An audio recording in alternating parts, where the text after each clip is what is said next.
వందనాలు తెలియజేస్తాను.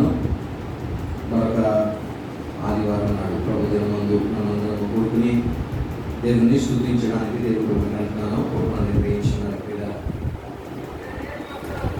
దేవుని వాక్యాన్ని మనం చదువుకున్నాము. ఫిబ్రవరికి రాయబడినటువంటి పత్రిక 12వ అధ్యాయము 1 నుంచి 3 వచనాలు మనం చదువుకున్నాము. ఫిబ్రవరికి రాయబడిన పత్రిక 12వ అధ్యాయము 1 నుంచి 3 వచనాలు.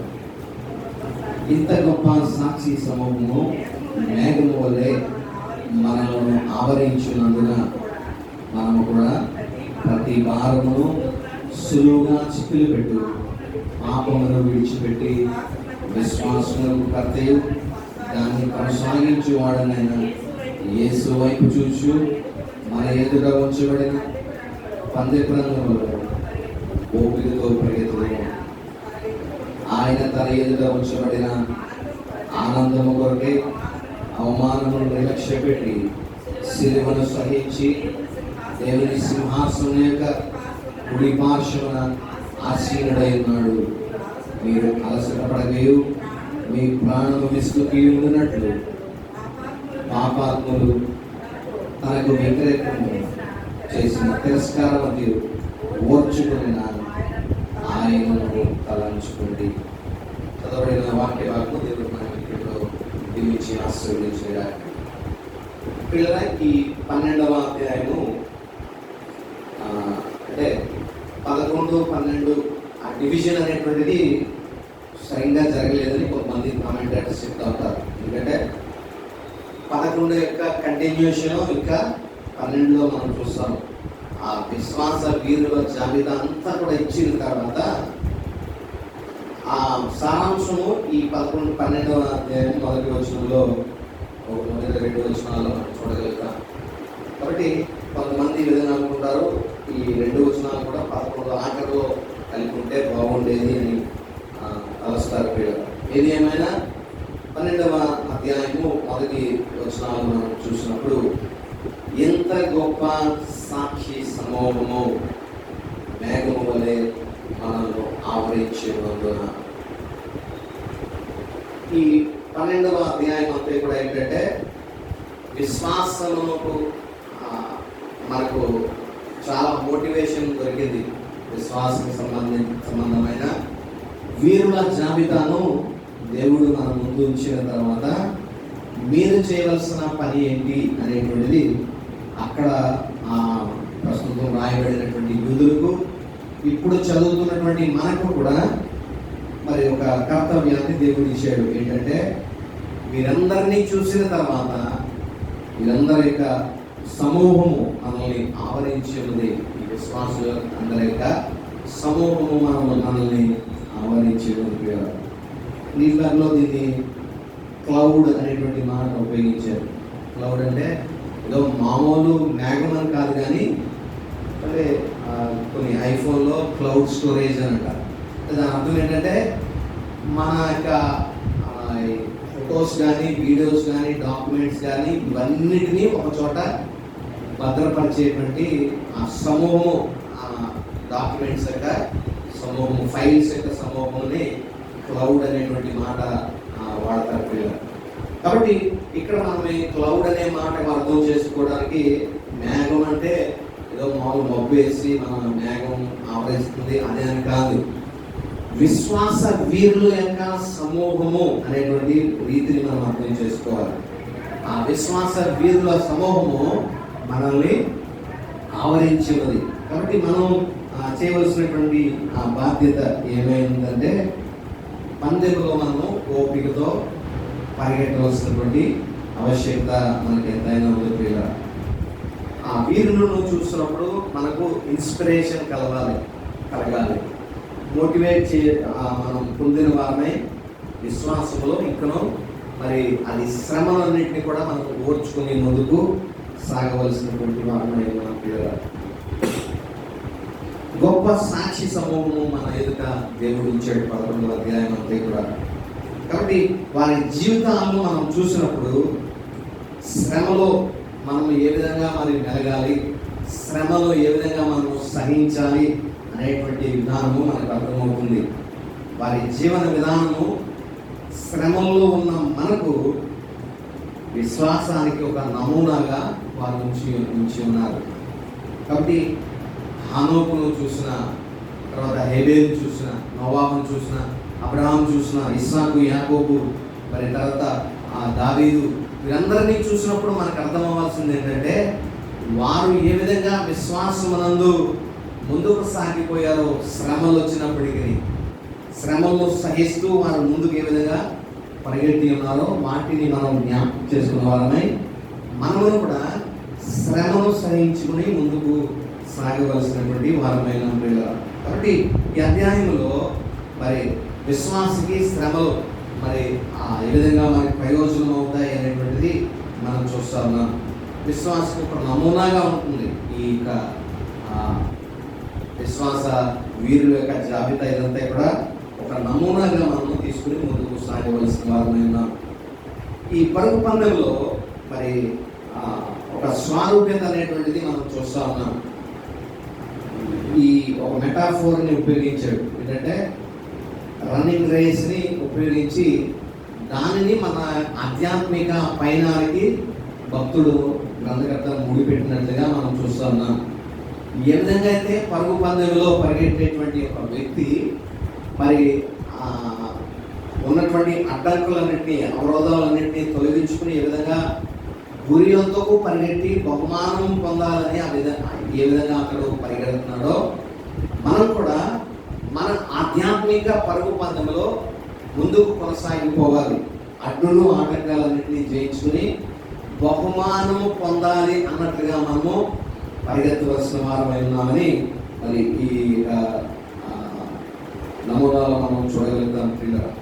కాబట్టి అక్కడ ప్రత్యేకంగా రాయబడినటువంటి మాటలో మనం చూస్తే విశ్వాసమునకు కర్త అనేటువంటి ఒక మాట అక్కడ ఉపయోగించబడినట్లుగా 2వ అధ్యాయంలో మంచి భాగంలో మనం చూస్తే విశ్వాసమునకు కర్తయు అనేటువంటి మాట. అంటే కర్త అనేటువంటి మాట అర్థాన్ని మనం తీసుకున్నప్పుడు దానికి ఏ విధంగా కర్తను మనము అర్థం చేసుకోవాలన్నప్పుడు ఆయన ఏదో మనలో విశ్వాసాన్ని మనలో ఒక క్రియేట్ చేసేటువంటి వాడు కాదు. కర్త అంటే ఏదో మనలో విశ్వాసం తక్కువ అయిపోయినప్పుడు దేవుడు వచ్చి మనలో నీకు విశ్వాసం తక్కువైంది కాబట్టి నీ విశ్వాసాన్ని నేను పెంపొందిస్తున్నానని మనలో ఏదో ఒక విశ్వాసాన్ని దేవుడు ఏమి క్రియేట్ చేయప్పుడు ఇలా కర్త అంటే అది కాదు దాని ఉద్దేశం. ఇప్పుడు ఆలోచన చేయండి.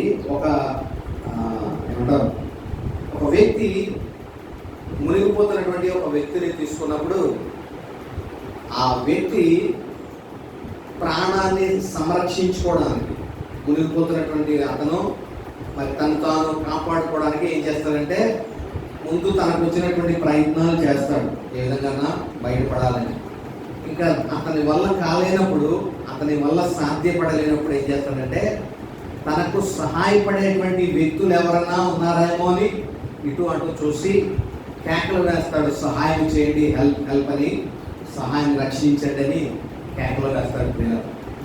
ఇప్పుడు సపోజ్ ఆ ఒడ్డున ఎవరన్నా ఒక వ్యక్తి ఉన్నాడు అనుకోండి, ఆ వ్యక్తి ఏమన్నా అంటే రక్షించమని ఈ మునిగిపోతున్నటువంటి వ్యక్తి సపోజ్ స్విమ్మింగ్ పూల్ ఉంది, స్విమ్మింగ్ పూల్ గట్టి మీద ఒక వ్యక్తి ఉన్నాడు, గట్టు లోపల 11-12 మీటర్ల ఫీట్ దగ్గర ఒక వ్యక్తి చిన్న పిల్లవాడు మునిగిపోతాడు అనుకోండి. ఇప్పుడు ఆ మునిగిపోతున్నటువంటి ఆ కుమారుడు ఆ పిల్లవాడు ఏం చేస్తాడంటే ఎవరి మీద తన పైకి రావడానికి ప్రయత్నిస్తాడు, కానీ తన వల్ల అవ్వలేదు. ఇప్పుడు చేసేటువంటి పని ఏంటంటే తనని ఎవరన్నా రక్షిస్తారేమో అని చెప్పి సహాయం చేయండి, లేకపోతే కాపాడండి, రక్షించండి, మునిగిపోతున్నానని కేకలు వేస్తాడు. చూసినప్పుడు ఈ వ్యక్తి గట్టు మీద ఉన్నటువంటి వ్యక్తి కనబడ్డాడు. ఇప్పుడు ఈ గట్టు మీద ఉన్నటువంటి వ్యక్తి ఆ మునిగిపోతున్నటువంటి వ్యక్తి హృదయంలో నేను నిన్ను రక్షించగలను అనేటువంటి ఆ విశ్వాసాన్ని ఏమన్నా పెంపొందిస్తాడంటే ఏ రకమైన విశ్వాసాన్ని పెంపొందించాడు వ్యక్తి, కానీ రక్షించడానికి ఉన్నాను అనేటువంటి నిదర్శనము ఆ యొక్క రుజువుని ఇతడు కలుగు చేస్తాడు. ఉన్నాను, రక్షిస్తాను అన్నట్లుగా ఇతడు ఉండడంతో ఇతడు తన యొక్క విశ్వాసాన్ని ఇతని మీదకి బదలాయిస్తాడు ప్రియులారా. అంటే ఇతని యొక్క పరిపూర్ణమైన విశ్వాసాన్ని, ఇతడు ఉన్నాడు, ఇతడు నన్ను రక్షిస్తాడు, ఇతడు నన్ను కాపాడుతాడు, ఎందుకంటే అతని చేతిలో ఒక కార్డు ఉంది లేదా ఒక ట్యూబ్ ఉంది, అది వేసి నన్ను బయటకు రావడానికి ఇతడు సహాయం చేస్తాడు అన్నట్లుగా ప్రతిదీ ఇతన్ని రక్షించడానికి కావాల్సిన ప్రతిదీ ఈ వ్యక్తి దగ్గర ఉండడంతో ఈ వ్యక్తి, ఈ మునిగిపోతున్నటువంటి వ్యక్తి, ఈ నిలబడిన వ్యక్తి మీద తన పరిపూర్ణమైనటువంటి విశ్వాసాన్ని ఉంచుతాడు. ఎందుకంటే ఇతడు రక్షించగల సమర్థుడని ఎప్పుడైతే ఇతడు నమ్ముతాడో తన విశ్వాసాన్ని తన మీద ఉంచగలుగుతాడు ప్రియులారా. అలాగే మన జీవితాల్లో కూడా విశ్వాసములకు కర్త అంటే ఏంటంటే, మనల్ని రక్షించడానికి దేవుడు ఏమేమి మానవులను రక్షించడానికి చేయాలో అవన్నీ దేవుడు మన ఎడల చేసి జరిగించి ఆయన నిలబడి చూస్తా ఉన్నాడు. ఎవరెవరు ఆయన మీద ఆశ్రయిస్తారో, ఎవరెవరు ఆయన మీద ఆనుకుంటారో, ఎవరెవరు ఆయన్ని శరణుజొచ్చుతారో వారిని రక్షించడానికి దేవుడు సంసిద్ధుడిగా ఆయన తను తాను కనపరుచుకుంటున్నాడు. కాబట్టి ఇక్కడ విశ్వాసములకు కర్త అనేటువంటి మాటకు అర్థం ఏంటంటే, ఆయన ఏమి వచ్చి మనలో ఉన్న విశ్వాసాన్ని పెంపొందించడు, కానీ నిన్ను రక్షించడానికి ఏమేమి చేయాలో దేవుడు అవన్నీ చేసి, ఇగో నిన్ను రక్షించడానికే నేను ఇవన్నీ చేసి రెడీగా ఉన్నాను అని తను తాను ప్రత్యక్షపరచుకుంటున్నాడు. కాబట్టి ఇప్పుడు ఈ విశ్వాసం ఏం చేయాలంటే, ఆ లోకంలో పాపంలో నశించుకుంటున్నటువంటి వాడు ఏం చేయాలంటే, ప్రభు నన్ను రక్షించగలిగిన సమర్థుడు, ఎందుకంటే ఆయన మాత్రమే తన ప్రాణాన్ని నా కొరకు పెట్టి ఏమేమి చేయాలో పాపం యొక్క పెనాల్టీ అంతను ఆయన అనుభవించాడు, కాబట్టి ఈయన సంపూర్ణంగా నన్ను రక్షించగలడు అనేటువంటి ఒక విశ్వాసి పరిపూర్ణమైనటువంటి అభయాన్ని ఇస్తా ఉన్నాడు. కాబట్టి ఆయన విశ్వాసములకు కర్త అనేటువంటి మాట అక్కడ ఉపయోగించబడింది. కాబట్టి ఒక విశ్వాసి ముందుకు వెళ్లకుండా మరి చాలా ఫోర్సెస్ ఇక్కడ అడ్డుపడుతున్నట్లుగా మనం చూస్తూ ఉన్నాం పిల్లలు. చూడండి, 2వ వచనాన్ని మనం చూసినప్పుడు, మేఘము వలె మనల్ని ఆవరించినందున మనము కూడా ప్రతి భారమును సులువుగా చిక్కులు పెట్టు పాపమును విడిచిపెట్టి. అంటే ఈ పాపము మనల్ని ఏం చేస్తుందంటే సులువుగా చిక్కులు పెట్టేస్తా ఉంది. సులువుగా చిక్కులు పెట్టు పాపం అనేటువంటిది భయపడతా ఉంది. పిల్లల ఆది నుంచి ఇప్పటి వరకు మనం చూస్తే, అదే ఇక రాబోయేటువంటి యుగాల్లో కూడా మనం గమనించగలిగితే, ఏది అత్యంత మరి భయంకరమైనటువంటి, అంటే అత్యంత సులువుగా మనము పాపములో పడిపోయేటువంటి, అత్యంత ఈజీగా పాపము చేయగలిగినటువంటి పాపం ఏది అని మనం ఆలోచన చేస్తే అవిశ్వాసమే మొట్టమొదటి పాపం ప్రియులారా. అవిశ్వాసము అంటే దీనికి మనము ఏమీ కష్టపడవలసిన లేదు, లేకపోతే మన యొక్క ప్రమేయం లేకుండానే చాలా మటుకు మరి అవిశ్వాసంతో మనము పాపం చేసేటువంటి స్థితి మనం చేస్తూ ఉంటాం ప్రియులారా. చూడండి, ఆది కాండము నుండి మనం మొట్టమొదట ఆదాము వాళ్ళ దగ్గర నుండి చూసుకున్నా, దేవుని మాటను వారు పరిపూర్ణంగా విశ్వసించలేదు. దేవుని మాటను వారు పరిపూర్ణంగా నమ్మలేదు. ఎవరిని నమ్మారంటే సాతానుడు చెప్పినటువంటి మాటనే వారు నమ్మారు. ఇది నిజమా అనేటువంటి మాటతోటి సాతానుడు ప్రవేశించింది. దేవుని మాట పైన అపనమ్మకం కలుగు చేయడమే సాతాను యొక్క ప్రధానమైనటువంటి లక్ష్యం ప్రియులారా. దేవుని వాక్యాన్ని ఇది నిజమా కాదా అనేటువంటి డౌట్ పుట్టించేటువంటి ఆ స్థితి సాతానుడు కలుగు చేస్తారు. కాబట్టి సులువుగా చిక్కులు పెట్టే పాపం ఏంటంటే అవిశ్వాసమే సులువుగా చిక్కులు పెట్టేటువంటి పాపంగా మనం చూడగలుగుతాం. అందుకనే హెబ్రీ పత్రికలో 2వ అధ్యాయంలో మొదటి 4 వచనాలు మనం చూసినట్లయితే అక్కడ అధ్యాయం ఇలాగ ప్రారంభింపబడతారు. ఇన్ని విషయాలు క్రీస్తుని గురించి మనం నేర్చుకుని ఉన్నాం. మొదటి అధ్యాయంలో నేర్చుకున్నటువంటి ఏదైతే క్లెయిమ్స్ ఉన్నాయో యేసుక్రీస్తు ప్రభుని గురించి, ఆయన ఔన్నత్యాన్ని తెలియపరిచేటువంటి ఆ క్లెయిమ్స్ అన్నిటినీ మరి ఇది నిజమా అనేటట్లుగా మరి అనుమానం కలిగి చేసేటువంటి స్థితి క్రియల వినిన సంగతులను విడిచిపెట్టి కొట్టుకుపోకుండానట్లు అనే ఆ మాట ఆ వచనాల్లో రాయబడింది. వినిన సంగతులు అంటే క్రీస్తుని గురించి కొంత వివరణ మొదటి అధ్యాయంలో ఇవ్వబడింది. క్రీస్తు ఆయన గొప్పతనాన్ని మరి వివరిస్తున్నట్లుగా అక్కడ కొన్ని మాటలు రాయబడ్డాయి. సమస్తానికి ఆయన వారసుడు, ఆయన ద్వారా సమస్తము మరి నిర్మింపబడ్డాయి. దేవుడే క్రీస్తు నిర్మించాడు. దేవుని మహిమ యొక్క తేజస్సు క్రీస్తు, ఆయన తత్వం యొక్క మూర్తిమత్వము క్రీస్తు, మహత్తుగా మాట చేత ఈ సమస్తాన్ని కూడా నిర్వహిస్తున్న వాడు యేసుక్రీస్తు. అంతేకాదు పాపముల విషయంలో శుద్ధీకరణ చేసిన వాడే యేసుక్రీస్తు. దేవదూతుల కంటే ఎంతో శ్రేష్టమైన నామము పొందిన వాడే యేసుక్రీస్తు అని దేవుని కుడిపార్శ్వమందు కూర్చున్నవాడు యేసుక్రీస్తు అని క్రీస్తుని గురించి అనేక మాటలు క్లెయిమ్స్ తెలియజేస్తూ ఆ 2వ అధ్యాయం ఈ విధంగా ప్రారంభించాడు. ఏమనంటే, మీరు విన్నటువంటి ఈ సంగతులు కావున మనం వినిన సంగతులను విడిచిపెట్టి కొట్టుకొని పోకుండానట్లు వాటి యందు మనము విశేష జాగ్రత్త కలిగి ఉండవలను. విశేష జాగ్రత్త. దేవుని మాటలు మరి మనము నమ్మే విషయంలో చాలా జాగ్రత్తగా ఉండాలి పిల్లలు. ఏ మూల నుంచి అయినా సాతానుడు ఆ వాక్కును ఇది నిజమా లేదా ఇలా జరుగుతుందా అనేటువంటి ఒక సందేహాన్ని కలుగు చేసి ఆ వాక్యము మనలో నెరవేరకుండానట్లుగా కార్యసిద్ధి కలుగు చేయకుండా సాతానుడు మరి అవిశ్వాసాన్ని లేదా అనుమానాన్ని మనలో అపనమ్మకాన్ని గుర్తించేవాడై ఉన్నాడు. కాబట్టి క్రీస్తు పట్ల మనము ఆయన మాటల గురించినటువంటి సంగతులను మనమే తెలుసుకున్నటువంటి వారిని ఆ విషయాలను మరి జాగ్రత్తగా విశేష జాగ్రత్త కలిగి ఉండగలరు. దేవుని గురించి విశేష జాగ్రత్త, ఆయన గురించినటువంటి ఆ విషయాలను మనం తెలుసుకున్నప్పుడు అవి ఎన్నడూ కూడా మనలో నుండి తొలగిపోకున్నట్లుగా హృదయమందు మనం వాటిని భద్రం చేసుకోవాల్సిన వారైనా పిల్లలు మరి విశేష జాగ్రత్తగా కలిగి ఉండగలరు.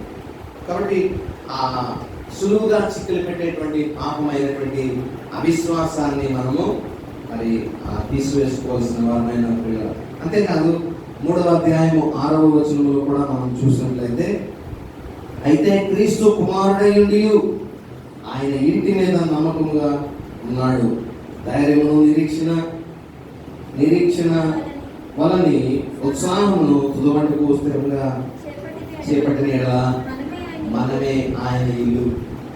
తుదమట్టుకు స్థిరంగా చేపట్టిన ఎడల ఈ నేర్చుకున్న అంశాలు క్రీస్తుని గురించి మనం ఏమేమి నేర్చుకున్నామో, ఆయన దేవుని కుమారుడు. ఆ దేవుని కుమారుడు అంటే తండ్రి పెద్దవాడు, కుమారుడు చిన్నవాడు అని కాకుండా నిత్యత్వము ఆయనతో ఉనికిని కలిగి ఉన్నాడు. తండ్రి ఎంతో, కుమారుడు ఎంతో, పరిశుద్ధాత్ముడు అంతే అనేటువంటి ఆ ముగ్గురు ఈక్వల్ డివైన్ నేచర్ని కలిగి ఉన్నారు అనేటువంటి విషయాన్ని క్రీస్తుని గురించి మనం నేర్చుకున్నటువంటి మనము ఏం చేయాలంటే ఆ విషయాలను తుదమట్టుకు స్థిరంగా చేపట్టాలి. మన అంతం వరకు కూడా మనం ఏదైతే నమ్మేమో క్రీస్తు గురించి ఆ నమ్మకాన్ని తుదమట్టుకు కూడా మనము కొనసాగించవలసిన వారమైనా. అంతేకాదు 3వ అధ్యాయము 5వ వచనాన్ని కూడా మనం చూస్తే,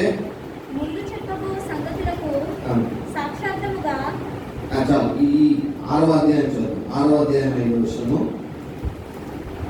6వ అధ్యాయం 5-6 వచనాలు చదువు. దేవుని దివ్యవాక్యములను రాబోవు యుగ సంబంధమైన శక్తుల ప్రభావం అనుభవించిన తర్వాత తప్పిపోయిన వారు తమ విషయంలో దేవుని కుమారుని మరలా సిలువ వేయు బాహాటంగా ఆయనను అవమానపరుచుతున్నారు కనుక మారు మనసు పొందినటువంటి వారిని మరలా నూతనపరచుట అసాధ్యము. దేవుని దివ్య వాక్యము రాబో యుగ సంబంధమైన శక్తుల ప్రభావమును అనుభవించిన తర్వాత తప్పిపోయిన వారు. కాబట్టి తప్పిపోయేటువంటి అవకాశం ఉంది. దేవుని గురించి సంపూర్ణమైనటువంటి అవగాహన తెలిసిన తర్వాత కూడా తప్పిపోయే అవకాశం ఉంది. కాబట్టి అలాగ తప్పిపోకుండా మనలో మనము జాగ్రత్త చేసుకుందాం అన్నట్టుగా ఈ వాక్యము రాయబడతాం. 10వ అధ్యాయము 29వ వచనాన్ని కూడా మనం చదివినట్లయితే 10వ అధ్యాయము 29వ వచనము, ఇట్లుండగా దేవుని కుమారుని పాదములతో తొక్కి తాను పరిశుద్ధపరచుటకు సాధనమైన నిబంధన రక్తమును అపవిత్రంగా ఎంచి కృపకు మూలముగు ఆత్మను తిరస్కరించేవాడు ఎంత ఎక్కువైన దండనకు పాత్రుడుగా ఎంచబడనని మీకు తోచును. కాబట్టి పిల్లగా దేవుడి ఇక్కడ కూడా మనం చూస్తా ఉన్నాం ఏంటంటే 3 రకాలైన పాపములు. దేవుని కుమారుని పాదములతో తొక్కి, అంటే పాదములతో తొక్కేయడం అంటే ఏదో లిటరల్గా క్రీస్తుని తొక్కేయడం అని కాదు, కానీ దేవుని చేసిన పనిని మనం కాలుతనడం. ఆయన పాదములతో తొక్కడం అంటే ఆయన రక్షణని మనం చేతులా మనం తన్నుకోవడం లేదా ఉబ్బిలి వేసుకోవడం అనేటువంటి. దేవుడు రక్షణను మరి ప్రతి ఒక్కరికి మనమేం కష్టపడకుండా మన తరపున సమస్తాన్ని కూడా ఆ కష్టాన్నంతా దేవుడు పడి మీరు నా విశ్వసించండి చాలు మీరు రక్షింపబడతారని వాళ్ళకి తెలియచేస్తే వాళ్ళు ఏమంటారంటే ఇది వద్దు, మాకు మా ధర్మశాస్త్రం ఏం చెప్పిందో ఆ ధర్మశాస్త్రం ప్రకారంగానే మేము జీవిస్తాము, ఈ క్రీస్తు వల్ల వచ్చినటువంటిది మాకు అవసరం లేదన్నట్లుగా క్రీస్తుని వాళ్ళు కాళ్ళతో కలుతున్నట్లుగా వారు పాపం చేస్తున్నారు. రెండవది, తాను పరిశుద్ధపరచబడుటకు సాధనమైన నిబంధన రక్తము. మనల్ని పరిశుద్ధపరచాలంటే ఒక నిబంధన రక్తం ఉంది, అది యేసుక్రీస్తు శిలువలో కాల్చిన రక్తము. ఆ రక్తం ద్వారా మాత్రమే మనం పరిశుద్ధపరచబడతాం. ఈ రక్తాన్ని వారు ఎలా ఎంచుతున్నారంటే అపవిత్రంగా ఎంచుతున్నారు. మనల్ని పరిశుద్ధపరచడానికి సాధనమైన నిబంధన రక్తాన్ని వీరు యూదులైనటువంటి వారు ఈ రక్తం కాదు, గొర్రెల యొక్క కోడెల యొక్క ద్వారా మేము అర్పించినటువంటి ఆ అర్పణ ద్వారా వచ్చిన ఆ రక్తమే మామూలు విమోచిస్తుంది అని ధర్మశాస్త్రాన్నే వారు నమ్ముతూ ఉన్నారు. క్రీస్తు కార్చిన రక్తానికి విలువ లేనట్లుగా వారు చేస్తా ఉన్నారు. అంతేకాదు కృపకు మూలముకు ఆత్మను వారు తిరస్కరించుతున్నారు. కాబట్టి ఇలాంటి అవకాశం ఉన్నది. దేవుడు తాను సిద్ధపరిచినటువంటి ఆ రక్షణను అందుకోలేకుండా మధ్యలోనే వెనుతిరిగి వెళ్ళిపోయేటువంటి అవకాశం ఉంది. కాబట్టి మనం ఏదైతే ఒప్పుకున్నామో, ఏదైతే నేర్చుకున్నామో దాన్ని తుదమట్టుకు స్థిరంగా మనము చేపట్టాలి. ఆ ఒప్పుకున్న దాన్ని స్థిరంగా మనం తుదమట్టుకు చేపట్టినట్లయితే ఆ అంతంలో దేవుడు ఇక బహుమానాన్ని మనము పొందగలుగుతాం అనేటువంటి స్థితిని దేవుడు మనకు కలుగు చేస్తున్నారు. కాబట్టి ఈ యూదులు ఇక్కడ 3 పాపాలు చేస్తారు. కృపకు మూలము ఆత్మను తిరస్కరించడము, క్రీస్తుని దేవుని కుమారుని పాదములతో తొక్కడము, కృపకు మూలము పరిశుద్ధతకు సాధనమైనటువంటి నిబంధన రక్తమును అపవిత్రంగా వారు ఎంచడం. ఈ 3 పాపములు వెనకాల దాగి ఉన్నటువంటి ఆ మెయిన్ ఉద్దేశం ఏంటంటే దేవుని పట్ల వారికి ఉన్నటువంటి, క్రీస్తు పట్ల వారికి ఉన్న అపనమ్మకమే. కాబట్టి సులువుగా చిక్కులు పెట్టు పాపం అంటే వీరిని ఆ క్రీస్తు మీద విశ్వసించకుండా ఈ పాపము వారిని ఏం చేస్తుందంటే అడ్డుకుంటుంది. అంటే కొన్నిసార్లు క్రీస్తు మీద మనం ఆనుకోకుండా అపనమ్మకం మనల్ని అడ్డుపడతా ఉంటుంది. దేవుడు ఎంత దేవుడు అంటే మాత్రం చేస్తాడండి, ఇది కొన్ని మనమే చేసుకోవాలన్నట్లుగా మనం దేవుని మీద కన్నా మనమే చేసుకోవాలన్నట్లుగా మనం ఆధారపడతా ఉంటాం పిల్లలు. ప్రస్తుతం క్రైస్తవ్యం కూడా అలాగే ఉంది. ఏంటంటే దేవుని యొక్క రక్షణ అది కేవలం మనకు ఒక బహుమానంగా లభిస్తుంది.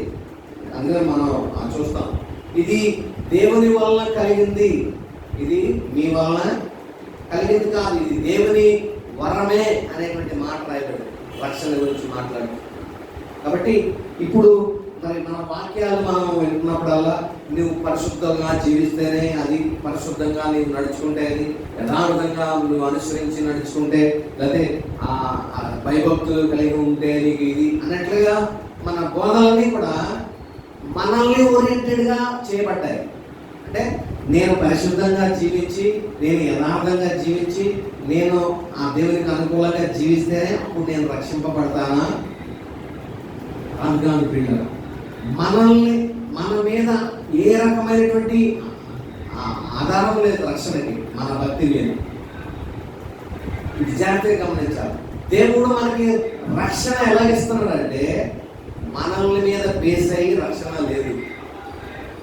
మన యొక్క ఆధ్యాత్మిక జీవితం మీద, మన యొక్క పరిశుద్ధత మీద, దీని మీద ఆధారపడి లేదు రక్షణ. అందుకనే దేవుడు వాక్యం అంటే మనం ఇంకనూ పాపులమై ఉండగానే క్రీస్తు మన కొరకు రక్తం కార్చే శిలువలో తన ప్రాణాన్ని పెట్టాడు. మనం పాపులుగా ఉండగానే దేవుడు మనకు రక్షణ సిద్ధం చేసినప్పుడు మనం ఏ విధంగా మన పరిశుద్ధత మీద మన రక్షణ ఆధారపడి ఉందని మనం చెప్తాం. అలాగే వస్తే కొన్ని పరిశుద్ధతను బేస్ చేసుకుని మన రక్షణ అంటే, దేవుని కొలమానం ప్రకారంగా కొలిస్తే ఆయన ఆ భూతత్వం నుండి మనల్ని అందరినీ కూడా పరీక్షించి ఇన్స్పెక్షన్ చేస్తే ఎవరు పరిశుద్ధులుగా తీర్చబడతారంటే ఒకరు ఉంటారు భూమి మీద పరిశుద్ధంగా. ఒకడును లేడు, అందరూ పాపం చేసి దేవుడు అనుగ్రహించే కృపను పొందలేకపోతున్నారు. కాబట్టి పరిశుద్ధత విషయంలో చూస్తే మనుషుల పరిశుద్ధతను బట్టి వారి యొక్క ఏమంటారు రక్షణ ఆధారపడి ఉందని కనుక మనం చూడగలిగితే, ఏ వ్యక్తి కూడా బైబిల్లో రాయబడిన వ్యక్తులతో సహా మొత్తం అందరూ కూడా ఏ వ్యక్తి కూడా మరి పరలోక రాజ్యానికి అర్హులు అనేక ప్రియులు. కానీ దేవుడు మన మన భక్తి మీద దీన్ని ఆధారపరిచి మన రక్షణ ఆధారపడి లేదు అనేటువంటి విషయాన్ని మనం అర్థం చేసుకోవచ్చు. మరి ఎలాగ దేవుని యొక్క మరి రాజ్యాన్ని మనం చేరగలుగుతామంటే క్రీస్తు యందలి పరిపూర్ణమైన విశ్వాసం మనము కలిగి ఉండాలి. అందుకని ఆ మాట చాలా ప్రాముఖ్యమైనది. 10వ అధ్యాయంలో ఆఖరి వచనము 28వ వచనము, 9వ అధ్యాయం 28వ వచనంలో మనం చదివితే క్రీస్తు రెండవసారి వస్తాడంట. అది దేని కొరకు వస్తాడంటే ఆయన రెండవసారి తన కొరకు కనిపెట్టుకొని ఎందు వారి రక్షణ నిమిత్తము.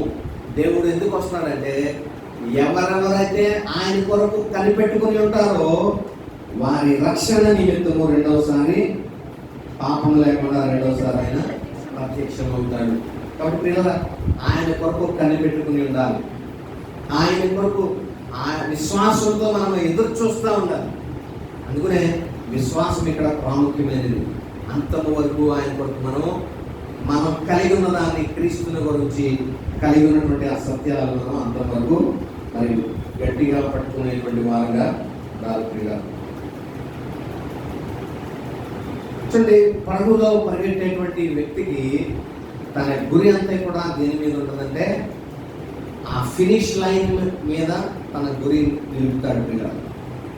అక్కడ ఏదైతే ముగింపు అనేటువంటిది ఉందో ఆ ముగింపు మీద తన దృష్టి అంతా నిలిపి దాన్ని చేరడానికి తన శక్తి అంతని కూడా ఉపయోగించి వీలైనంత త్వరగా ఆ ముగింపు లైన్కి చేరాలని పరుగు పందెంలో ఉన్నటువంటి అథ్లెట్ ప్రయత్నిస్తూ ఉంటాడు పిల్లలు. కాబట్టి మనం కూడా ఈ పరుగు పందెంలో పరిగెడుతున్నటువంటి ఈ ఆధ్యాత్మిక పరుగులో ఉన్నటువంటి మనందరం కూడా మన గురి దేని మీద ఉండాలంటే ఆ ఫినిష్ లైన్ అనేటువంటిది మనకి ఏంటంటే ఆ పొందబోయే బహుమానము, పరలోక రాజ్యము.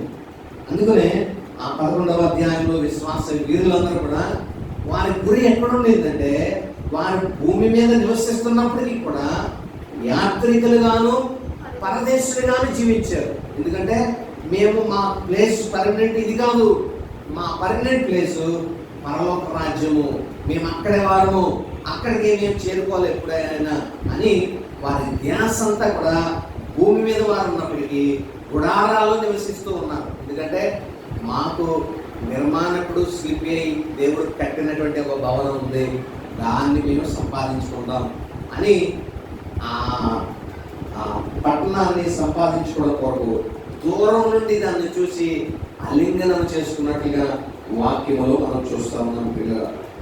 దాన్ని వందనము చేసి ఎంబ్రాస్డ్ అనేటువంటి మాట ఇంగ్లీష్లో ఉపయోగించారు. అంటే ఎంబ్రాస్డ్ అంటే హత్తుకోవడం. దూరం నుంచే ఆ పట్టణాన్ని వీరు హత్తుకున్నారంట, పరలోక రాజ్యాన్ని. అంటే వీరు భూమి మీద జీవిస్తున్నప్పటికీ ఆ జీవించిన కాలం అంతా కూడా పరలోక రాజ్యంలో ఆ రాజ్యాన్ని దేవుడు కట్టాడు. ఆ దేవుడి రాజ్యాన్ని నేను ఎలాగైనా పొందాలని దాని కొరకు మరి ఆ హత్తుకున్న వారే ఈ లోకంలో పరదేశులు గాను యాత్రికులు గాను మరి శ్రమను అనుభవించడానికి వారు కావాలని ఒప్పుకున్నట్లుగా మరి వారిని చూస్తూ ఉన్నారు. అందుకనే మోసే విషయంలో కూడా మాట్లాడేది ఏంటంటే దేవుని ప్రజలతో కూడా నిందను శ్రమను అనుభవించట మేలుని తలించేయడం అనేటువంటి మాట రాయబడతాం. చూడండి ఎంత గొప్ప ఆ పట్టణాల మీద తమ దృష్టి నిలిపారు. కాబట్టి ఈ లోకమైన వాటి మీద తమ దృష్టి లేకుండా వారు ముందుకు సాగారు.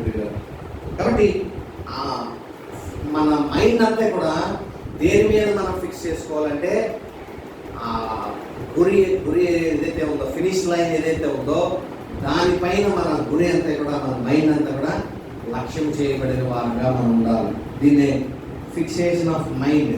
మన మైండ్ని ఆ ఫినిష్ లైన్ మీద పరుగు పందెంలో పరిగెట్టే వ్యక్తి ఆ ఫినిష్ లైన్ కొరకు ఎలాగైతే చేరుకోవడానికి తన దృష్టి అంతా నిలుపుతాడో, మనం కూడా ఈ లోకంలో జీవిస్తున్నప్పటికీ కూడా మన దృష్టి, మన మైండ్ అంతా కూడా దేని మీద ఉండాలంటే ఎప్పటికైనా నిత్య రాజ్యాన్ని నేను చేరుకోవాలి, దాని కొరకు నేను ఎంత శ్రమ పడినా పర్వాలేదు అన్నట్లుగా ఆ రాజ్యము, నిత్య రాజ్యము కొరకు మనం నిత్యము చూస్తూ ఉండాలి. చూడండి, స్టెఫను చనిపోయేటప్పుడు అతని చూపు, గురి అంతా కూడా ఎక్కడ ఉండిందంటే అతను దర్శనాన్ని చూస్తా ఉన్నాడు. ఆకాశం తెరబడి మనుష్య కుమారుడు దేవుని కుడి పార్శ్వమున ఆయన నిలిచి ఉన్నట్టు చూసి అతను ఈ విధంగా ప్రార్థన చేసినట్టుగా, తండ్రి వీరిని క్షమించమని ప్రార్థించేట్టుగా. అతను చనిపోయేటప్పుడు అతని నేత్రాలు ఆ రాజ్యము మీద తన దృష్టిని నిలిపినట్టుగా మనం చూస్తాము. పిల్లరా, మనం చనిపోయేటప్పుడే కాదు, జీవించిన కాలం అంతా కూడా మన దృష్టి దేని మీద మనం నిలపవలసిన వారమై ఉన్నామంటే దేవుని మీద మన దృష్టి నిలపాలి. అయితే ఆ పొందబోయే మహిమ ఏదైతే దేవుడు మనకి ఆ బహుమానాన్ని ఇవ్వడానికి ఆ దేవుడు నిశ్చయించాడో ఆ బహుమానాన్ని పొందడానికి మనం ఏం చేయాలా? మన గురి, మన దృష్టి నిత్యము కూడా వాటి మీద మనము నిలపవలసిన వారమై ఉన్నాం. కాబట్టి స్టెఫను వలె మన యొక్క దృష్టి అంతా కూడా దేవుని ఇవ్వబోతున్న బహుమానం మీద మనం నిలుపుదాం పిల్లలు. ఇక్కడ మనం రెండు విషయాల్లో మనము గమనించాలి పిల్లలు. ఆబ్జెక్ట్ ఆఫ్ ఫెయిత్ అంటాం. అంటే మనము విశ్వసించడానికి ఆధారం ఏంటంటే యేసుక్రీస్తు ప్రభువారు. మనకు ఉన్నటువంటి విశ్వాసం యొక్క ఆధారం ఏంటంటే యేసుక్రీస్తు ప్రభువారు. ఆయన మీద మనము పరిపూర్ణమైనటువంటి విశ్వాసం మనము ఉంచాలి. ఆబ్జెక్ట్ ఆఫ్ ఫెయిత్ యేసుక్రీస్తు ప్రభువారు అయితే ఆ ఆబ్జెక్ట్ ఉన్నటువంటి క్వాలిఫికేషన్ ఆఫ్ ద ఆబ్జెక్ట్ ఏంటంటే విశ్వాసమునకు కర్త. నెక్స్ట్ మనం చెప్పుకున్నాం, కర్త అనగానే ఆయన ఏదో మనలో క్రియేట్ చేసేవాడని కాదు, ఆయన నీలో విశ్వాసాన్ని పెంపొందించడానికి ఏమేమి చేయాలో అవన్నీ చేసి నిన్ను రక్షించడానికి నేను నిత్యము సర్వసిద్ధంగా ఉన్నాను అని తన్ను తాను కనపరుచుకుంటా ఉన్నాడు యేసుక్రీస్తు ప్రభువు ఒక విశ్వాసమునకు కర్తగా. ఇప్పుడు క్రీస్తు ప్రభు వారిని ఎవరెవరైతే చూస్తారో క్రీస్తు ప్రభు వారిని వారందరికీ ఏం కలగాలంటే నిశ్చయంగా నన్ను రక్షించగలడు అని పరిపూర్ణమైన విశ్వాసం మనం ఆయన మీద ఉంచడానికి ఆయన అంత సర్వసిద్ధంగా ఉన్నాడు. అందుకనే ఆయన విశ్వాసమునకు కర్త అనే మాటను మనం ఉపయోగిస్తున్నాం. ఒక ఉదాహరణ మనం ఆలోచన చేద్దాం పిల్లలు. ఇప్పుడు పేతురు మరి నీళ్ళ మీద నడిచినప్పుడు యేసుక్రీస్తు ప్రభువారు మొదట నీళ్ళ మీద నడుచుకుని వస్తే అందరూ భయపడ్డారు, భూతమని భయపడగానే భయపడబడి నేనే అని వారికి దేవుడు అభయాన్ని ఇచ్చాడు. పేతురు ఉత్సాహవంతుడై అతడు ప్రభువుని అడిగాడు, ప్రభా నీవే అయితే నేను కూడా నీళ్ళ మీద నడవడానికి ఆజ్ఞవి సెలవివి అనగానే దేవుడు సెలవు ఇవ్వగానే అతడు కొద్ది దూరము ఓడలో నుండి లేదా ఆ దోణిలో నుండి నీళ్ల పైన కొంత దూరము నడవసాగాడు. అయితే గాలిని సముద్రాన్ని చూసి అలలను చూసి అతడు భయపడి మునిగిపోసాగాడు. ఇప్పుడు ఆలోచన చేద్దాం, అతన్ని రక్షించడానికి ఎవరెవరు ఉన్నారంటే నీళ్ల మీద నడుస్తున్నటువంటి యేసు ప్రభు వారు ఉన్నారు, దోణిలో ఉన్నటువంటి ఇంకా మిగిలిన 11 మంది శిష్యులు ఇంకెంతమంది ఉన్నారు, వారందరూ కూడా రక్షించడానికి ఉన్నారు. కానీ ఎవరిని అడుగుతున్నాడు పేతురు రక్షించమని? యేసుక్రీస్తు ప్రభునే రక్షించమని అడుగుతున్నాడు. మరి మిగిలిన ఆ శిష్యులు కూడా ఇతన్ని రక్షించగలిగిన ఆ స్థితి లేదా అని మనం ఆలోచన చేస్తే వారు దూరంలోనే ఉన్నారు, ఇతన్ని రక్షించడానికి కూడా అవకాశం ఉండింది. కానీ వారి కన్నా నీళ్ల మీద నడవసాగిన యేసుకు అత్యధికమైన శక్తి ఉంది. లేకపోతే ఈయన నీళ్ల మీద కూడా నడవసాగాడు కాబట్టి నన్ను రక్షించడానికి పరిపూర్ణ అర్హత క్రీస్తు ప్రభువుకు ఉంది. నన్ను ఈయన మాత్రమే రక్షించగలడని రక్షించమని ఎవరికి ప్రార్థించాడంటే యేసుక్రీస్తుకి ప్రార్థించాడు. కాబట్టి ఇప్పుడు ఒక వ్యక్తి మునిగిపోతున్నటువంటి వ్యక్తి ఉన్నాడు అనుకోండి, మరొక మునిగిపోతున్నటువంటి వ్యక్తి మీద తన విశ్వాసం ఉంచగలడా? ఈ మునిగిపోయేవాడు నాకన్నా కొంచెం బలంగా ఉన్నాడు కాబట్టి ముందు నన్ను రక్షించి ఆ తర్వాత నన్ను రక్షించుకుంటాడని తన మీద ఏమాత్రం విశ్వాసం ఉంచాడు. ఎందుకంటే నాకులానే ఈడు కూడా ఇతను కూడా మునిగిపోతున్నాడు కాబట్టి ఇతని మీద మనం నన్ను రక్షించలేడు అన్నట్లుగా ఆలోచన చేస్తాం. మరి ఎవరి మీద తన పరిపూర్ణమైన విశ్వాసము ఉంచగలడంటే ఆ ఓడలో ఉన్నవాడో లేకపోతే ఒడ్డు నుండి ఒక ట్యూబ్ పెట్టుకుని లేదా ఒక తాడు పెట్టుకుని ఇతన్ని రక్షించడానికి ఏమేమి పరికరాలు కావాలో అవన్నీ ఎవరి దగ్గర కనపడతాయో అతనిని చూసి ఇతనైతే నన్ను రక్షించగలడని తన యొక్క విశ్వాసం ఇతని మీద ఉంచగలుగుతాడు. పేతురు కూడా శిష్యులు ఉన్నారు కానీ శిష్యుల్ని రక్షించమని అడగలేదు. క్రీస్తు మాత్రమే నీళ్ల మీద నడవసాగగలిగిన శక్తివంతుడు కాబట్టి ఈయన నన్ను రక్షించడానికి సమర్థుడు అని దేవుని మీద అతను మరి విశ్వాసం ఉంచి రక్షించు ప్రభు అని కేక వేసినట్టుగా మనం చూస్తున్నాం.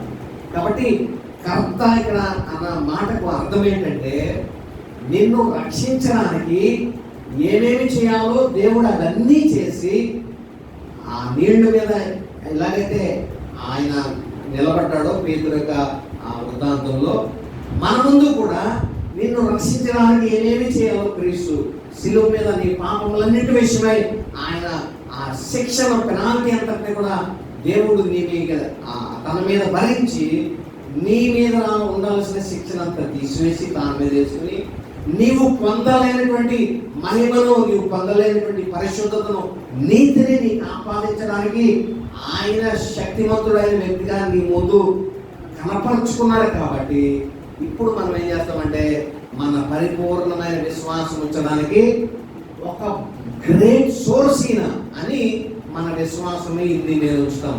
కాబట్టి దాన్ని ఏమన్నాం అంటే విశ్వాసమునకు కర్త. అంటే మనం విశ్వసించడానికి పరిపూర్ణమైనటువంటి అర్హత ఇంక ఉంది. మనం పరిపూర్ణమైన విశ్వాసం క్రీస్తునందు ఉంచడానికి ఒక ఫుల్ పవర్ సోర్స్ గా ఆయన ఉన్నాడు. కాబట్టి మనము విశ్వసించవచ్చు, మనల్ని ఆయన రక్షించగలిగిన సమర్థుడు అని మనం ఆయన మీద నమ్మడానికి ఆధారంగా క్రీస్తు ఉన్నాడు. కాబట్టి ఆయన ఏమన్నామంటే విశ్వాసమునకు కర్త. ఆయన కర్త మాత్రమే కాదండి, తర్వాత వచనంలో ఈ మాట కూడా రాయబడింది, విశ్వాసమునకు కర్తయు దానిని కొనసాగించువాడు.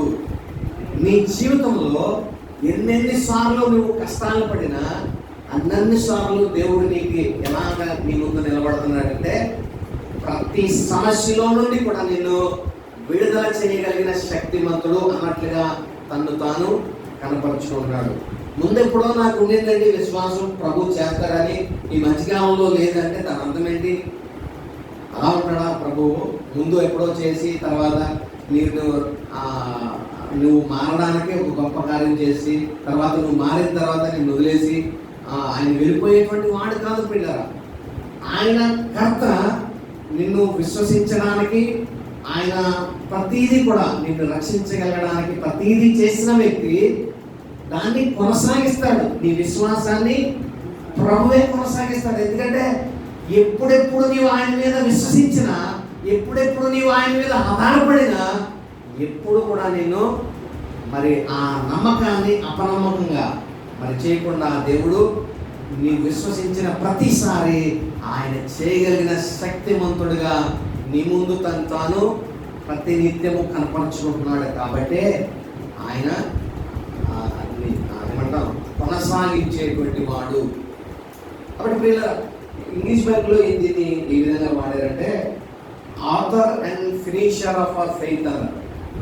ఇక్కడ మనకేమో తెలుగులో కొనసాగించువాడు అంటే మన విశ్వాసాన్ని నడిపించేటువంటి వాడు. ఇంగ్లీష్ బైబిల్లో ఫినిషర్ అన్న మాటకు అర్థం ఏంటంటే మన విశ్వాసానికి ముగింపు కూడా ఆయనే.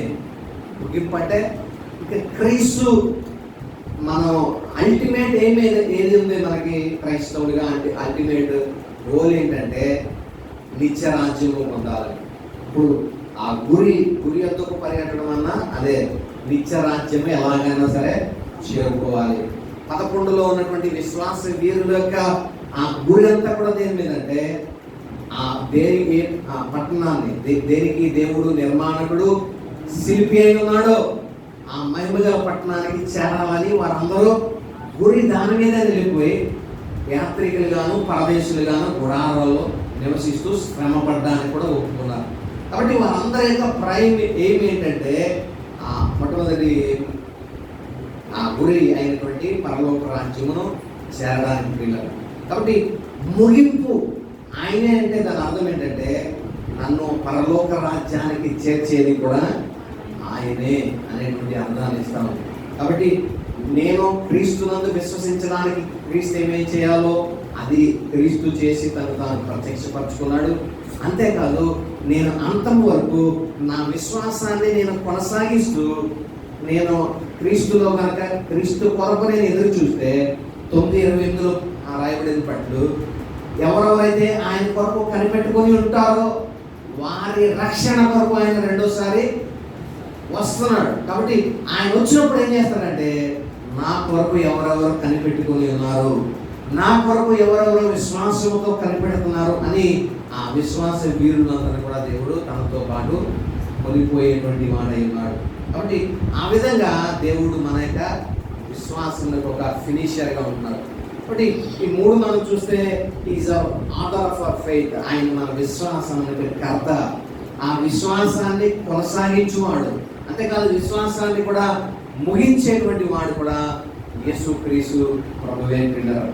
కాబట్టి ఏ కోణంలో కూడా విశ్వాసం అనేటువంటిది మనము క్రీస్తు మీద ఎంత నమ్మకం అయితే ఉంచుతున్నామో అది అని మనం గ్రహించాలి పిల్లలు. దేవుడేమి మన విశ్వాసాన్ని పెంపొందించడు.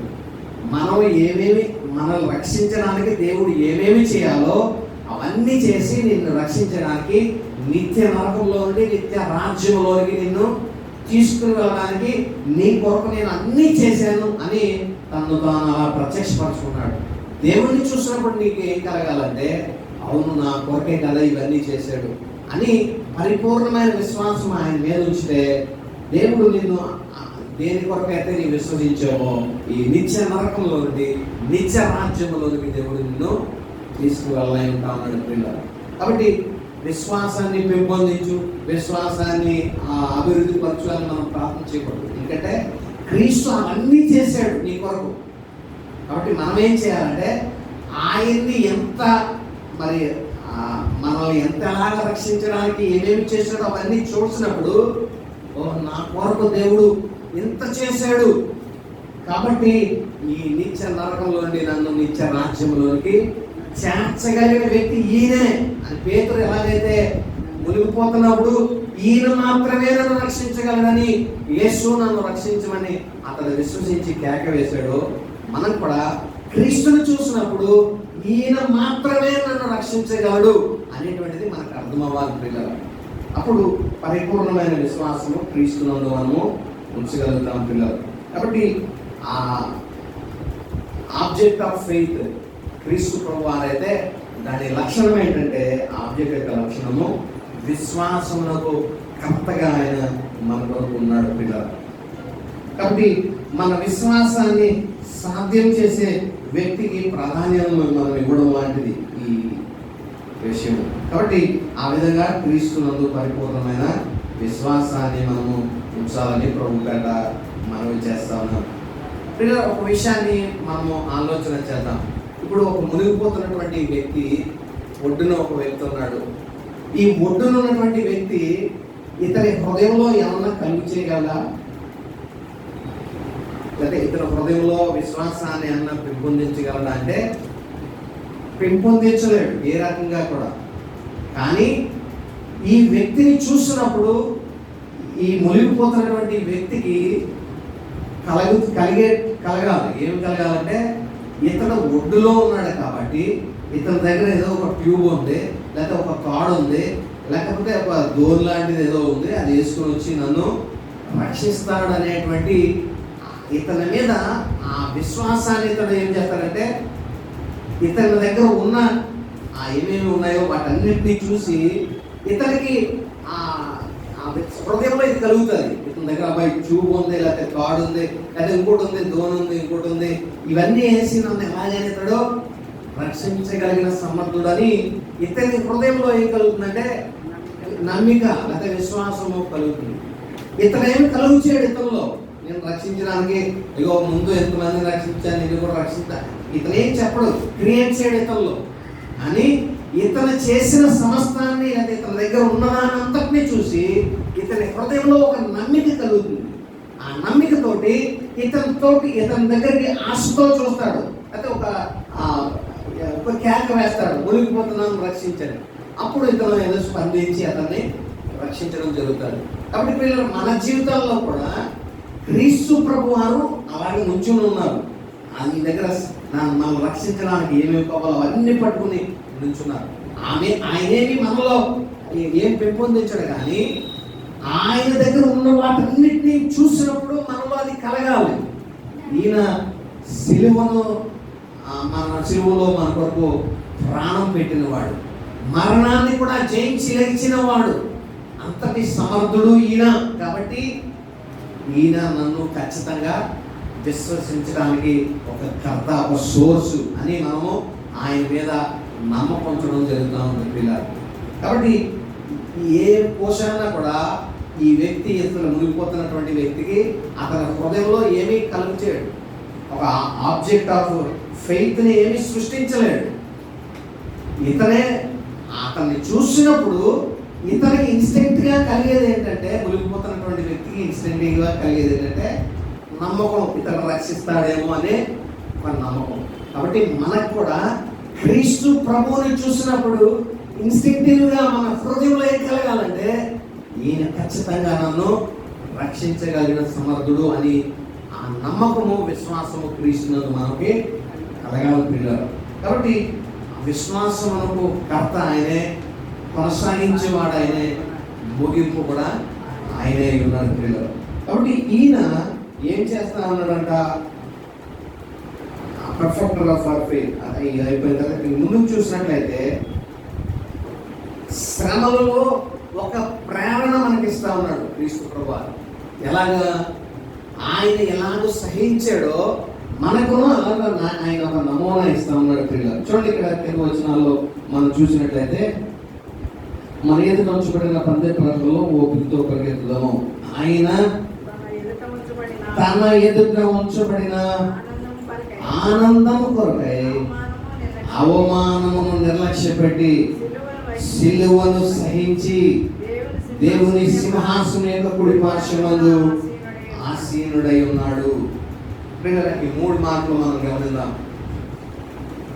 ఎందుకొరకు ఇవన్నీ దేవుడు సహించాడంట మనం చెప్పాలి. ఆ వాక్యాన్ని చదివిన ఒకసారి చూడండి. ఆ వాక్యము ఇవన్నిటినీ చూసి దేవుడు ఎందుకు ఆయన ఎదుట అవమానాన్ని ఎందుకు నిర్లక్ష్య పెట్టాడు, సిలువను ఎందుకు సహించాడు అనేటువంటిది మనం చూస్తే దానికి ఆన్సర్ ఏమవ్వాలంటే ఆ పై వచనంలో రాయబడినట్లుగా తన ఎదుట ఉంచబడిన ఆనందము కొరకై. తన ఎదుట ఒక ఆనందం చూశాడు దేవుడు. ఏంట ఆనందము? ఈయన్ని ఒక రాజుగా ఆయన్ని ప్రతిష్ఠించి సర్వమును కూడా ఈయన పాదముల కింద, ఆయన సాతానుడు అన్ని తన పాదముల కింద, శత్రువుని పాదపీఠంలో ఉంచు వరకు నీవు ఇప్పుడు సింహాసనమందు ఆసీనుడయ్యుండు. నేను నీకు 2వ కీర్తనలో చెప్పినట్లుగా భూది గంతముల వరకు భూమిని నేను నీకు స్వాస్యంగా, జనములను నీకు స్వాస్యంగా ఇస్తానని దేవుడు వాగ్దానం చేశాడు. ఆ వాగ్దానం ఇతని కళ్ళ ముందు ఉంది, క్రీస్తు ప్రభు వారి కళ్ళ ముందు. ఇప్పుడు క్రీస్తు ప్రభు వారు ఈ సిలువను సహించడానికి, శ్రమలను సహించడానికి కారణం ఏంటంటే ఆయన ఎదుట ఒక బహుమానం ఉంది. ఆ బహుమానాన్ని పొందడానికి శ్రమను, కష్టాన్ని కూడా ఈయన ఓర్చుకున్నారు పిల్లలు.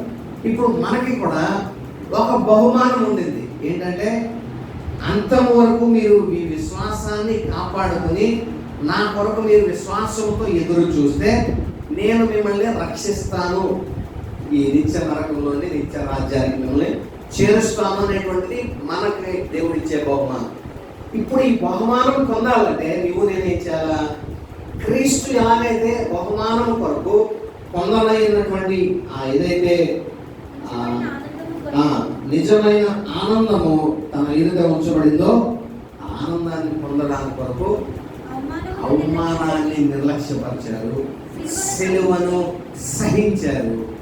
కాబట్టి మనం కూడా ఏం చేయాలంటే ఆ ఆనందం కావాలంటే, దేవుడితో యుగయుగములు ఆనందించేటువంటి గొప్ప భాగ్యము మనకు రావాలంటే మనం కూడా క్రీస్తు ప్యాటర్న్ అనుసరించాలి. అంటే అవమానాన్ని నిర్లక్ష్య పెట్టి సిలువను సహించేటువంటి వారంగా ఉండాలి. సిలువ అంటే మరొక విధంగా శ్రమలను మనము సహించేటువంటి వారంగా ఉండాలి పిల్లలు.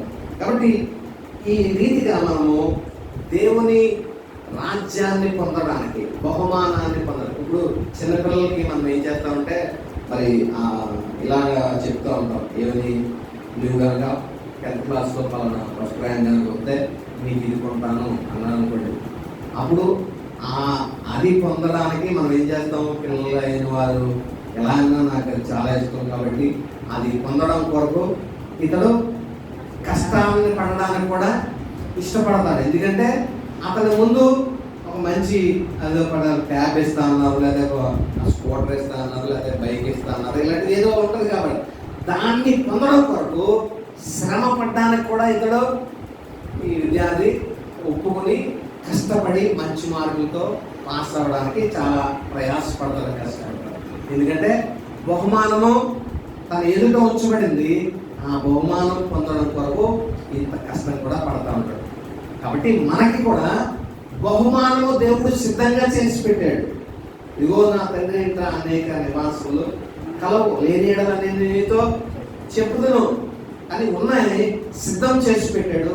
ఆయన నిర్మాణకుడు, శిల్పి అయి ఉండి ఆ పట్టణాన్ని కట్టాడు. కాబట్టి దానిలో మనమందరినీ చేర్చడానికి దేవుడు ఎదురు చూస్తూ ఉన్నాడు. కాబట్టి ఇది చేయాలంటే నువ్వేం చేయాలా? నేను వచ్చే వరకు కూడా దేవుడు ఒక ఆజ్ఞ పెట్టాడు. నేను వచ్చే వరకు కూడా విశ్వాసమును తప్పిపోకుండా విశ్వాసాన్ని కొనసాగించు అనేది దేవుడు మనకి ఇచ్చినటువంటి టాస్క్. కాబట్టి ఆ బహుమానం పొందాలంటే, ఆ విద్యార్థికి బహుమానం ఇచ్చినప్పుడు ఏ విధంగా అయితే శ్రమైన, కష్టమైన రాత్రులు కూడా మేలుకు నుండి ఎలా అయితే రాత్రులు మొదలు కష్టపడి మంచి మార్కులతో పాస్ అయితే ఆ బహుమానం పొందుతారని కష్టపడ్డాడో, మనం కూడా ఆ దేవుడు ఇచ్చేటువంటి ఆ బహుమానం పొందడానికి కొన్నిసార్లు శ్రమలు వస్తాయి, నిందలు వస్తాయి. ఈ వీరికి వచ్చినటువంటి శ్రమలు ఏంటంటే, ఆ హెబ్రీయులకు, యూదులకు వచ్చినటువంటి శ్రమలు ఏంటంటే, మరి కొంతమంది మన దాంట్లో 10వ అధ్యాయంలో మనం చూసాం. ఏంటంటే చాలా మంది వారిని ఏం చేశారంటే గొప్ప పోరాటాన్ని వారు సహించారు. అంతేకాదు, ఒక విధంగా చూస్తే నిందలను, బాధలను అనుభవించిన వారిగా ఉన్నారు. 10వ అధ్యాయం 32 నుంచి 10:32. ఒక విధంగా చూస్తే నిందలు, బాధలను అనుభవించిన వారిలో ఉన్నారు. 10 మందిలో అరడి పడ్డ వారుగా ఉన్నారు. మరి విధంగా చూస్తే వాటిని అనుభవించిన వారితో పాలయ్యారు. మీరు ఖైదులో ఉంచబడ్డారు. వారిని ఉంచబడ్డ వారిని మీరు కరుణించి మరి శ్రేష్టమైనది స్వాస్యము ఉన్నదని ఎరిగి మీ ఆస్తిని కోల్పోవటకు సంతోషంగా ఒప్పుకున్నారు. ఆస్తులను కోల్పోవడానికి కూడా వాళ్ళు ఒప్పుకున్నారు. ఎందుకంటే ఎందుకు వీళ్ళు ఎంత శ్రమపడ్డారు? ఎందుకు జైల్లో పెట్టేసిన జైల్లో ఎలాంటివి సిద్ధపడ్డారు? ఎందుకు నిందలు ఉన్న నిందలు అనుభవించడానికి సిద్ధపడ్డారు? ఎందుకు 10 మందిలో అడరిపడి వారిగా ఉన్నారు అంటే వారికి మరి శ్రేష్టమైన స్థిరమైన స్వాస్యం ఉన్నదని ఎరిగి, శ్రేష్టమైన స్థిరమైన స్వాస్యము వారికి ఉన్నది అనేది వారికి తెలిసింది. కాబట్టి దాని కొరకు ఎంత శ్రమ పడినా పర్లేదు అన్నట్లుగా. అంటే పులస ఉంది, పులస రుచి తెలిసిన వాళ్ళు ఎన్ని లక్షలైనా పెట్టి కొనుక్కోవడానికి తయారవుతూ ఉంటారు. ఇదివరకు వేలులో వచ్చేది ఇప్పుడు లక్షల్లో వెళ్ళిపోయిందంట. ఎందుకని? దాని టేస్ట్ మనకి అంతా తెలుసు కాబట్టి ఎంత ఖర్చు అయిపోయినా పుస్తులైనా పెట్టేసి దాన్ని కొనుక్కుని తినాలి అనేటువంటి రీతిలో ఉంటారంట ప్రజలు. దాని రుచి తెలిసింది కాబట్టి ఎంతైనా దాని కొరకు వెచ్చించడానికి మనుషులు ప్రయాసపడుతున్నారు ఈ లోకంలో. పరలోక సంబంధమైంది దేవుడు మరి శ్రేష్టమైన స్వాస్యము నీ కొరకు సిద్ధపరిచినప్పుడు దాన్ని పొందడానికి ఎంత కష్టపడుతున్నావు నువ్వు? అంటే కష్టం అంటే అది పొందడానికి కాదు, ఈ వీటిని ఓర్చుకోవడానికి కష్టపడాలి. పొందడానికే దేవుడు అందరికీ ఇస్తాడు. కానీ ఎవరెవరు ఓర్చుకొని అంతవరకు వెనుతిరగకుండా ఆ రేస్లోనే ఉండి ప్రభు వచ్చే వరకు శ్రమైన, ఓపికైనా, ఇబ్బంది అయినా, ఇరుకైనా ఆయన కొరకు పరిగెడుతూ ఓపికతో ఆయన కొరకు కనిపెడతారో వారిని రెండవసారి ఆయన వచ్చినప్పుడు తనతో పాటు తీసుకుని వెళ్ళిపోతాడు. కాబట్టి ఈ విషయము మనము మన జీవితాల్లో మనం అర్థం చేసుకోవాల్సిన వారమైన క్రీస్తును మనం ఆదర్శప్రాయంగా మనం చేసుకోవాలి. పిల్లలు చూడండి, ఈ ఒక వీడియో మీకు చూపిస్తాను. పోయినసారి మీకు చెప్పాను కదా,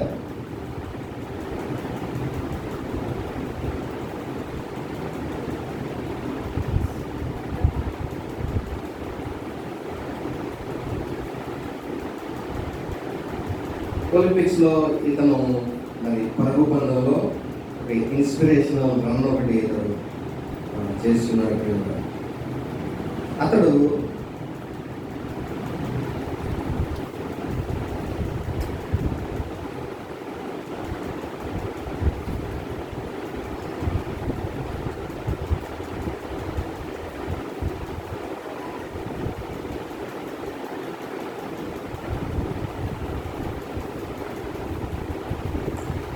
ఈ వ్యక్తిని మీరు వీడియో అవ్వట్లేదు.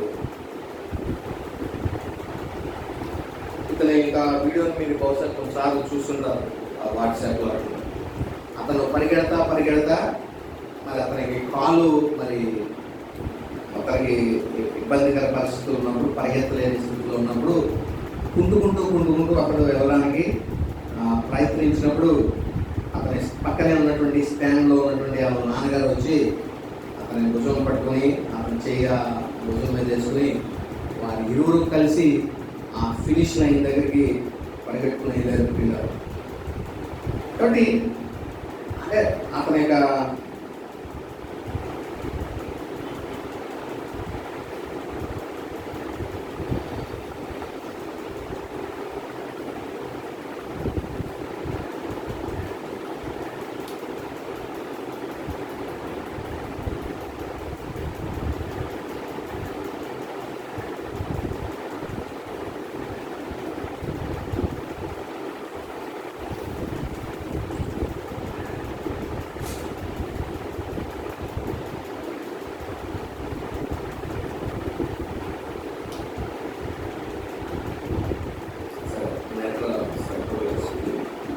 కాబట్టి ఈ విషయాన్ని మనం జ్ఞాపకం చేసుకున్న పిల్లల అంతం వరకు మనము మన విశ్వాసాన్ని కాపాడుకుంటూ మనం గురి ఎందుకు పరిగెట్టవలసినటువంటి వారమైన ప్రియుల.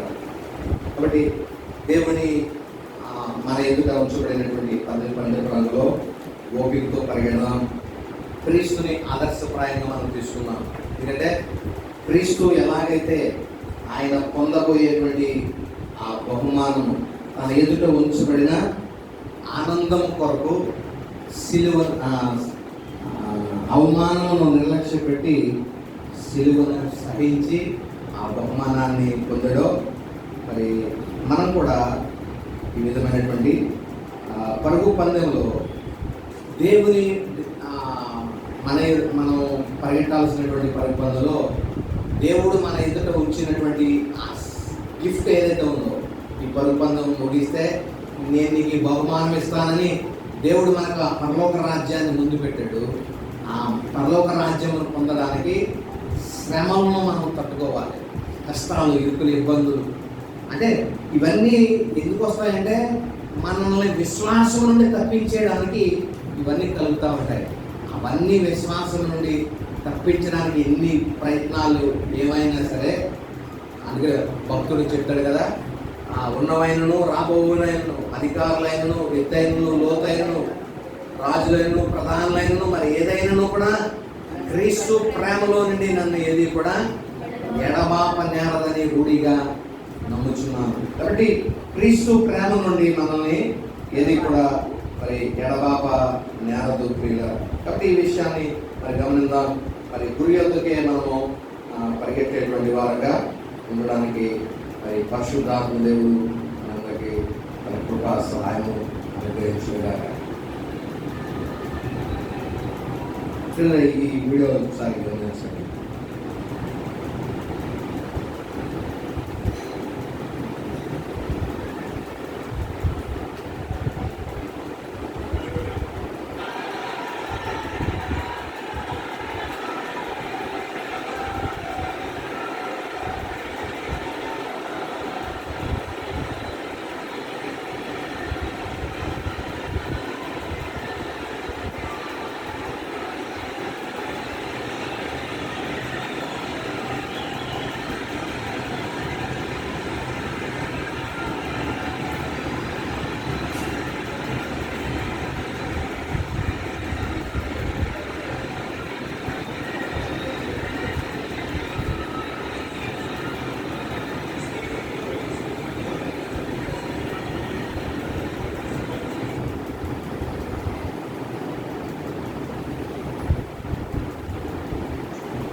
పరుగు పందు అయిపోయింది అయినప్పటికీ కూడా అథ్లెట్ తన యొక్క స్థితిని విడిచిపెట్టకుండా చివరి ఎలాగైనా సరే నేను పరుగుని ముగించాలని తన యొక్క తండ్రి సహాయంతో మరి ఆ పరుగును పూర్తి చేసేటువంటి విధానం. అంటే ఒక కాలు సరిగా నడలేని స్థితిలో ఉన్నప్పటికీ కూడా అయిపోయిన తర్వాత ఆ కాలు సరిగ్గా నడలేనటువంటి స్థితిలో ఉన్నప్పటికీ కూడా అతడు మన రేస్ని ఎలాగైనా సరే నేను ముగించాలి అని అతని పట్టుదల దీక్షకు మనం ఆదర్శంగా తీసుకోవాలి. క్రీస్తు ప్రభు కూడా ఆ బహుమానం కొరకు శ్రమను అవమానాన్ని నిర్లక్ష్య పెట్టి శ్రమను సహించినట్టుగా మనం కూడా ఈ లోపల ఎన్ని అవమానాలు వచ్చినా, ఎన్ని శ్రమలు వచ్చినా, ఎన్ని నిందలు, ఇరుకులు, ఇబ్బందులు, ఉపద్రవాలు మనకు ఎదురైనప్పటికీ వాటన్నింటినీ కూడా మనం జయించి దేవుడు అనుగ్రహించే పరలోక రాజ్యం చేరాలి ఎలాగైనా పట్టుదలతో ఈ లోకంలో విశ్వాస యాత్రలో మనము ఓపికతో పరిగెట్టడానికి పరిశుద్ధాత్మ దేవుడు తన కృపను సహాయం మనందరికీ అనుగ్రహించుగాక. ఆమె చిన్న ప్రార్థన చేసుకున్నాం. పిల్లల పరిశుద్ధులు మమ్మల్ని ప్రేమించిన మా ప్రియ పరలోక తండ్రి, ఈ నిమిషాలు మీ వాక్కు ద్వారా మీరు మాతో మాట్లాడినా స్తోత్రాలు.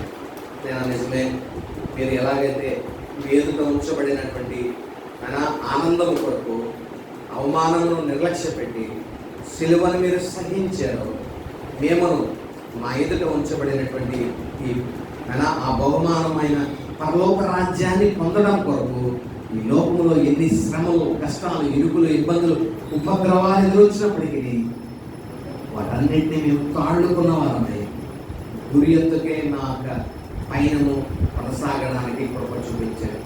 ఏ విధంగా అయినా మేము ఆ బహుమానమును పొందాలనేటువంటి రీతిలో మా పరుగులో మేము కొనసాగడానికి మీ ప్రత్యేకమైన కృపను అనుగ్రహించమని ప్రార్థిస్తాం. ఎత్తబడని వాక్యము మా వినికిడిలో ఫలింపచేయండి. వాక్యానుసారంగా మేము జీవించడానికి మీ కృపను మాకు అనుగ్రహించమని, అంతము వరకు మా విశ్వాసాన్ని కాపాడుకోవడానికి మీ కృప చేత మనం నడిపించమని యేసుక్రీస్తు పరిశుద్ధ నామమున స్తుతించి ప్రార్థించి వేడుకొంచున్నాము తండ్రి.